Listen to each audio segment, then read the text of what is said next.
Magandang umaga! Kumusta po? Narito po ulit ang update natin para sa lagay ng ating panahon. Ngayong umaga po ng May 27, 2025. Sa ngayon po ay easterlies pa rin ang dominanteng hangin na umiihip sa silangan ng ating bansa. At mayroon pong northeasterly surface wind flow dyan sa may extreme northern zone.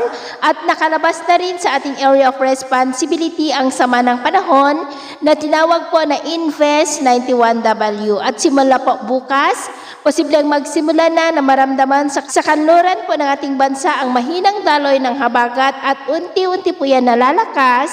At sa susunod na buwan ay posibleng ideklara na ang opisyal na simula ng habagat season o yung tag-ulan season. At asahan po natin ang mas maulan na panahon sa susunod na mga araw, lalo na po sa kanluran ng ating bansa, epekto po yan ng habagat. At ito naman ay pinapakita ng forecast model natin ginagamit hanggang po sa susunod na 2 linggo. At sa lagay ng ating panahon, ngayong madaling araw ay maayos ang panahon sa malaking bahagi ng ating bansa.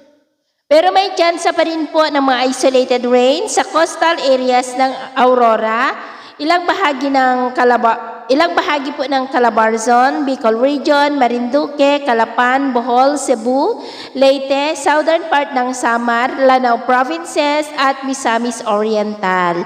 At mamaya po ay sisikat ang araw sa malaking bahagi ng ating bansa, mainit at maalinsangan.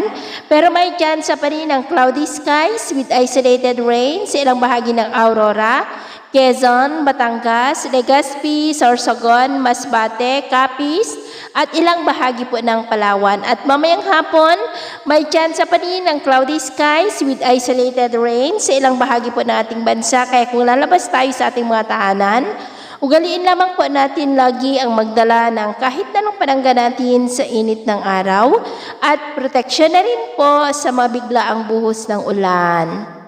At sa atin naman pong mga baybayin, wala naman po tayong nakataas na namang gale warning signals, pero iba yung pag-ingat lamang po kung papalaot tayo para po mas makaiwas sa mga sakunang pangkaragatan.